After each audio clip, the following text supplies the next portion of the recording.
Hey guys, my name is Shai and this is Evermind Astro.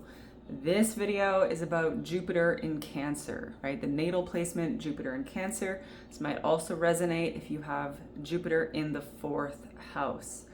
This energy is a little bit different if you've been watching this series, right? Some of the other placements, we talk about how Jupiter is so like big and fiery and explosive, and it's all about like fast and going big and going large. It's like go big or go home with Jupiter. This placement is different because normally when we're tuning into that big, fiery explosiveness of Jupiter, that's Jupiter ruler of Sagittarius. That's that Sagittarius energy. And I find the Sagittarius element of Jupiter, it's much more prominent. It usually comes forward a lot more. However, that's not the whole story with Jupiter, right? Because we also have Jupiter as the traditional ruler of Pisces. The modern ruler of Pisces is Neptune, right? And I really like Neptune as the ruler of Pisces, but never forget, I always just like to blend it all together, right? Blend it all together, and we're always just kind of adding and blending and seeing what we get here. So not forgetting that Jupiter is the traditional ruler of Pisces. And so when we have Jupiter in a water placement like Cancer, Scorpio is a little bit of a different story. We'll get to that in a bit, right? But when we have Jupiter in Cancer, to me, the way I feel it, we are more tuning into Jupiter ruler of Pisces. Pisces and Cancer go really well together, and that's all blending together. So this is the more watery, slightly calmer, very, very, very emotional and sensitive and intuitive and spiritual, the numinous kind of elements of Jupiter coming home here in Cancer, and blending that together with the Cancer element, right? It's about your emotions, it's emotional sensitivity. There's an emphasis on the home and family and about what is really most important to you. And I mean truly, truly, truly. Like imagine you had 5 minutes left to live. What would you be thinking about? What would you want to be doing? The vast majority of us humans, we would want to be spending our last 5 minutes with the people that we love, right? What else could you possibly want to do in your last 5 minutes? I'm sure for some people there's going to be a different answer, right? But that is the most common answer. It's spending time with the people that you love and exchanging love with them, and in that kind of an emotional intimacy with those that you love. And so this is really highlighted with Jupiter in Cancer. I've said the word blending many times already in just a couple of minutes here, right? So this is that is one of the key themes here of blending things together, blending emotions together, blending people together, blending. It's very watery because the expansiveness of Jupiter doesn't go away here, right? It doesn't go away, it's still there. But instead of being at this fiery, explosive, like Sagittarian, very like explosive expansion, this is more about expansion through blending, okay? Expansion through blending. You could definitely get with this placement themes of a blended family. Maybe you create family from people that you meet, right? The family that you choose, the family that you create. Maybe you have a blended family in terms of, you know, stepkids, step parents, step siblings, right? That kind of situation. And now that I mention this, I got married the last time Jupiter was in Cancer, so that expanded my family, but it wasn't just my husband. I also became a stepmom.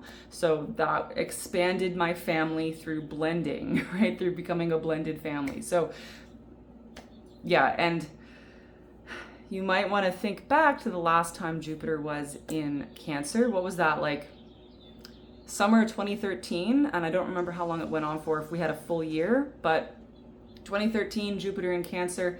I do remember I got married. A lot of people I know were either getting in relationships or getting married or moving in together. There was also a lot of breakups, right? People breaking up and families being broken up, like people moving away from their families. And so it's interesting how that kind of actually goes in both directions, right?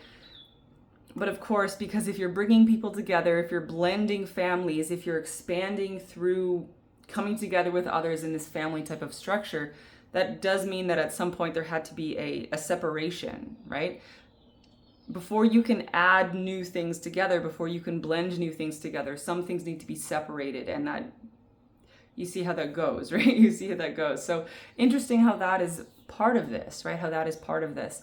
And it even zeroes in on this kind of Cancerian theme of, would you really want to live forever? Bear with me on this one, right? Would you really want to live forever? Would you want those that you love to live forever? Would you want to have forever and ever and ever with those that you love? Well, probably you do want that.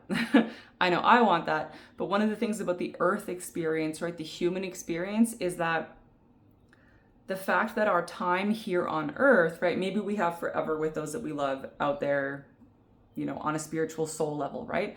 But here on earth, right, we have a limited time with those that we love. And that actually is what encourages us to really, and teaches us to really take the time that we have with those that we love, to really appreciate it, to really not take it for granted, right? Because if you had forever and ever and ever, maybe you wouldn't develop that deep emotional intimacy, that deep sensitivity, right?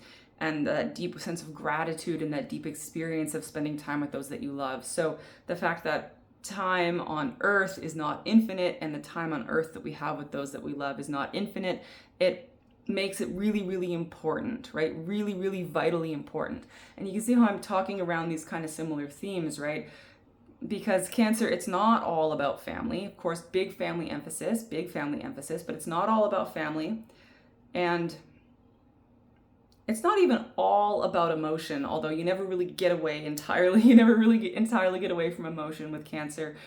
But it is about really zeroing in on your inner sanctum, right? So maybe this placement for you, for whatever reason, maybe it's not playing out super intensely in terms of family, right? Then it is about your inner sanctum and what is most important to you. What is most important to you? What nourishes your soul, right? What gives you that warm, fuzzy feelings? What makes you feel at home? What do you have the most gratitude for? What is most precious to you? What do you actually really, really want?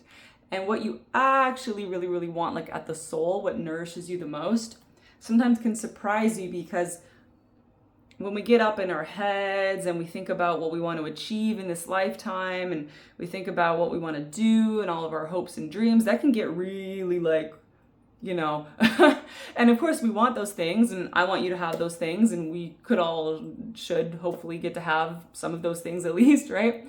Is that really, at the end of the day, what is most vitally, vitally, vitally important to you?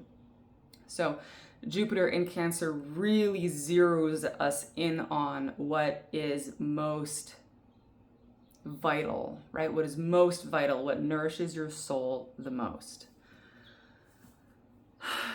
Let me think. I'm actually going to let this video, I think that's it. I think I have captured the essence here of Jupiter in Cancer.